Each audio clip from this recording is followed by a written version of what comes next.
Xinjiang Gaofu Machinery Company Limited was founded in 2000 and is located in Xinjiang City, China. The company is a professional manufacturer engaged in the research, development, production, sale and service of vibration machine, screening equipment, coal crusher, and filtration equipment. The company covers an area of 60,000 square meters and a building area of 46,000 square meters.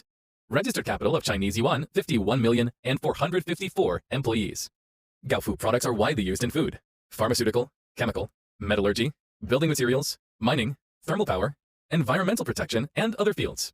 We have obtained ISO 9001 international certification and CE certification. Gaofu shares are listed on the new OTC on March 25, 2016. In 2017, the company brand Gaofu is identified as China well-known trademark.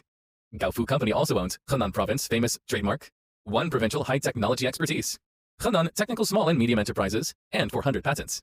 As a comprehensive manufacturing and trading company in the screening industry, the products of Gaofu Machinery are not only popular in Greater China, but also exported to 128 countries and regions, such as the Netherlands, France, Peru, Australia, Ecuador, Chile, Japan, Singapore, Malaysia, India, Vietnam, Philippines, and Sri Lanka. If you have any new ideas or concepts for the products, please contact us. We are glad to work together with you and finally bring you the satisfied products.